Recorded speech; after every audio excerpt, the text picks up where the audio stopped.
Bonjour et bienvenue sur votre série de podcasts Faire bien. Que mangerions-nous s'il n'y avait plus d'agriculteurs et d'éleveurs? Rien ou pas grand-chose. Or, leur nombre ne cesse de diminuer chaque année. Certains acteurs se mobilisent déjà pour faire bien, préparer la relève et faire face aux enjeux de demain. C'est pourquoi, à travers ce podcast, nous proposons de partager tous les 15 jours notre vision de l'agriculture biologique, mais aussi de vous faire découvrir le beau métier d'éleveur, la génération future et tous ceux qui pensent l'agriculture de demain autrement. Au programme, rencontres, innovation et immersion, bienvenue dans ce podcast Faire bien. Mon cahier des charges m'oblige à produire du lait avec 75% d'herbe et foin minimum. Un label qu'on a fait rentrer avec un groupe d'éleveurs dont je fais partie, on était 8. Nos actions, c'est générer un groupe d'éleveurs, de créer une nouvelle segmentation du lait. Ça va prendre du temps. On a plus d'une centaine de fermes certifiées aujourd'hui. La transmission, c'est qu'il faut absolument que les jeunes aient la passion de ce métier. Il faut arrêter de dire que c'est un métier dur, où on a besoin de bosser 70 heures par semaine. Moi, je ne les fais pas.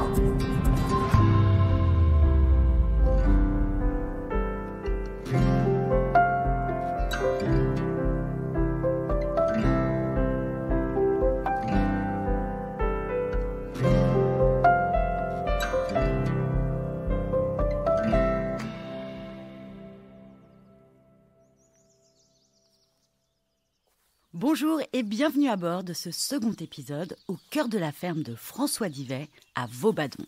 Après être allé voir son séchoir qui lui permet d'offrir du bon foin toute l'année à ses vaches, c'est toujours sous un soleil magnifique que nous reprenons notre conversation et nous voilà maintenant autour de la stabulation.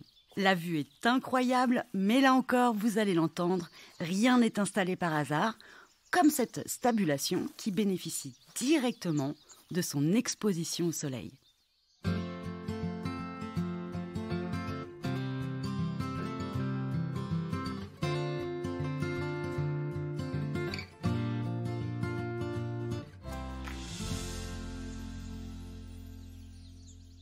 C'est moi qui bosse, c'est moi qui l'ai voulu. La stabulation qu'on a vue où dorment les vaches, elle est ouverte plein sud. Il y a 30 ans, on nous disait bâtiment fermé pour les vaches laitières. Je reçois des revues aujourd'hui, ouvrez tout, aérez, les vaches ont besoin de respirer. Je dis, les gars, je vous ai pas attendu. Aujourd'hui, le soleil rentre sur l'air paillé, vient caresser les vaches, vient caresser les veaux, mais simplement le rayonnement d'une demi-heure sur une litière m'empêche de mettre des produits pour assainir les litières. Ah oui, donc en fait, c'est le soleil qui fait le job, et comme ça, pas d'ajout de produits chimiques, en fait, c'est du bon sens. Exactement. Du bon sens, de la logique, du respect. Le fait de supprimer tous les produits chimiques, tous les poisons qu'on donne, parce que on parle d'agriculture conventionnelle en face, mais c'est plutôt une agriculture polluante, c'est plutôt une agriculture chimique, c'est-à-dire quoi conventionnelle d'ailleurs. Alors, on a vu votre séchoir, on connaît vos positions en faveur du bio. Est-ce que vous pourriez nous expliquer ce que représente le label lait de foin? Parce que c'est une dénomination qu'on ne connaît pas forcément. Mon cahier des charges m'oblige à produire du lait avec 75% d'herbe et foin minimum. C'est d'ailleurs le cahier des charges du lait de foin. C'est une ferme certifiée lait de foin. C'est au-dessus de la certification AB. Voilà, c'est un label qu'on a fait rentrer en France. Il n'était pas reconnu en France avant 2016. Et c'est avec un groupe d'éleveurs dont je fais partie. On était 8 à travers la France.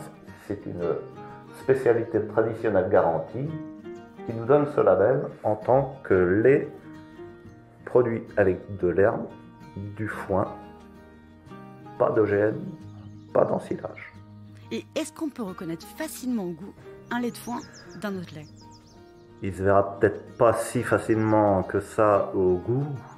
Une chose est sûre, c'est que pour le transformer en fromage, il y aura une différence. Ils seront différents, ils seront indemnes de sport butyrique qui ne générera pas les problèmes de fabrication. Et en plus, on n'aura pas une odeur pour celui qui a un lait d'ensilage a une odeur.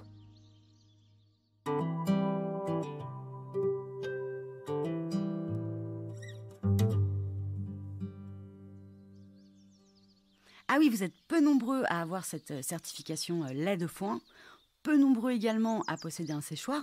Alors comment faire pour mieux faire connaître vos méthodes? Oui, j'ai reçu beaucoup de lycées dans les premières années où j'avais mon séchoir parce que j'étais tout seul dans le coin pendant un moment. Et c'est vrai que, bon, au fur et à mesure que ça s'est développé, il y a eu des portes ouvertes se sont dirigées vers d'autres pour faire de la diversité au niveau connaissance, surtout sur les plus petites fermes, sur les plus grandes fermes, et avec des systèmes différents, forcément. À mes espoirs, nos actions, c'est ça, avoir fait rentrer ce signe de qualité qui va générer des nouveaux éleveurs, un nouveau type d'éleveur qui va permettre de créer une nouvelle segmentation du lait. Ça va prendre du temps, hein, faut pas rêver. On a travaillé là-dessus depuis 2016, on est en 2021, on a plus d'une centaine de fermes certifiées aujourd'hui, mais c'est ridicule, une centaine de fermes dans toute la France, parce qu'on représente toute la France en plus. En 2016, oui, on était cuite. C'est vraiment une goutte de lait dans l'océan. Ah oui, mais passer de 8 fermes en 2016 à une centaine 5 ans plus tard, bah c'est pas rien. Et c'est grâce aux portes ouvertes que l'idée fait son chemin. Alors pour vous, est-ce qu'il y a d'autres choses fondamentales à transmettre? La transmission, c'est qu'il faut absolument que les jeunes aient la passion de ce métier pour continuer à faire ce métier. Il faut arrêter de dire que c'est un métier dur, où on a besoin de bosser 70 heures par semaine. Moi, je ne les fais pas. Le travailler plus pour gagner plus, ça n'existe pas en agriculture, hein. Ça se saurait, hein. Les gens qui ont des grosses exploitations en veulent toujours plus, on ne sait pas pourquoi, c'est que c'est pas suffisant. Donc, moi, je me suis contenté de ce que j'avais, j'ai adapté mon système à mon exploitation. Je ne fais que les tâches d'astreinte et c'est très rapide dans mon système. À la limite, les 35 heures, il m'arrive de les faire, voire moins. Et j'en suis très content. Et si j'ai 2 phases de travail assez intenses dans l'année, c'est la récolte de foin. Mais bon, ça se fait par beau temps, c'est déjà moins gênant. Et puis c'est la coupe de bois pour chauffer ma maison, chauffer l'eau de l'exploitation et puis toute l'eau sanitaire. C'est du bois qui passe en déchiqueté et c'est ma seule énergie pour produire l'eau chaude ici.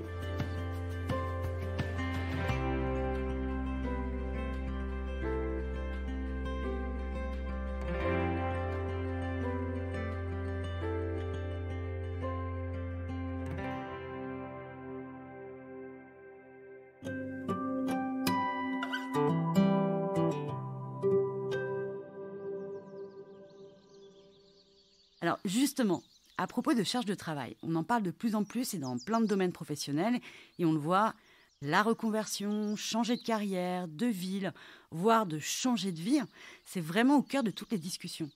Vous, François, qui êtes un enfant du pays, un fils d'éleveur, mais qui avez eu aussi une autre carrière avant de reprendre l'exploitation, est-ce que pour vous, devenir agriculteur, quand on n'est pas du milieu, ça vous semble possible comme projet de vie?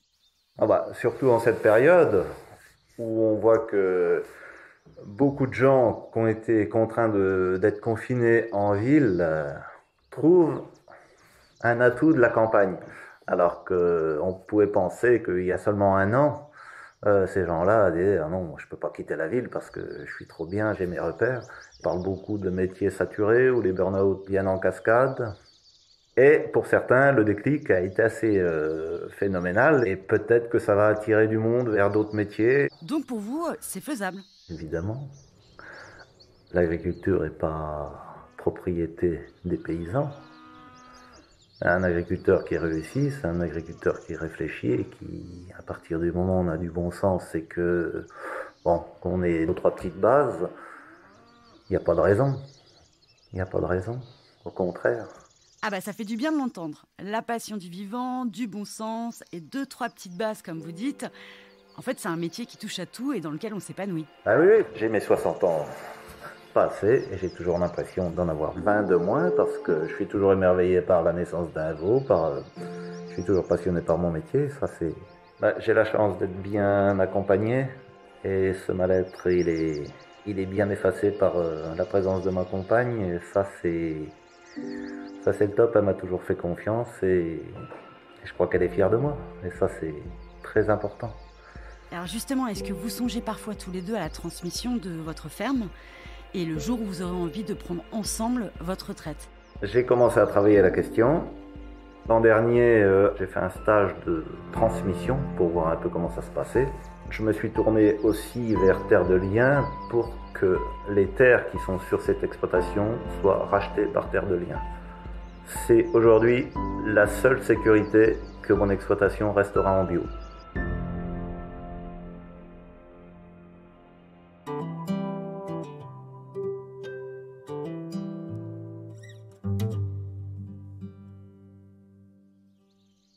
Ah mais oui, Bio en Normandie et Terre de Liens, on les connaît bien, on leur a déjà consacré un podcast.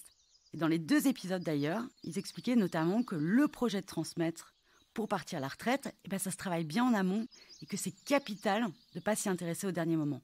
Et alors quand on voit votre exploitation, on se dit que celui ou celle qui va reprendre la ferme, c'est le top du top. Il y a plein de choses à faire.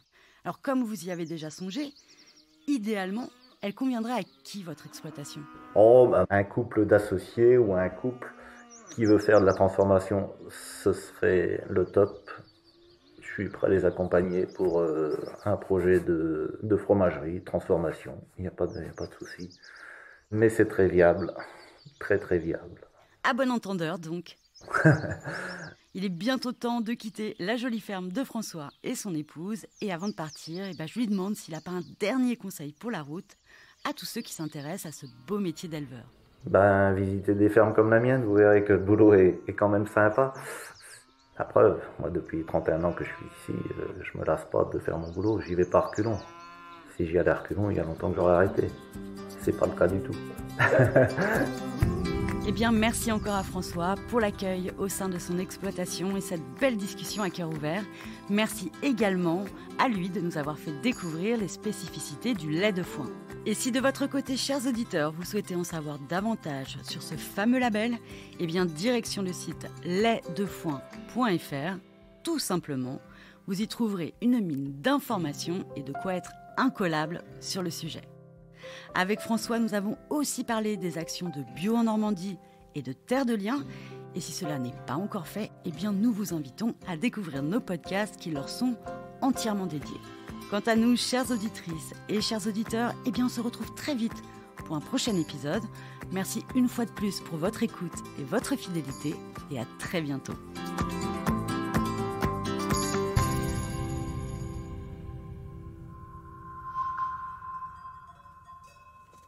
Vous avez aimé ce podcast? N'hésitez pas à nous laisser un like ou un commentaire sur votre plateforme préférée. Et pour ne manquer aucun épisode, abonnez-vous. À bientôt!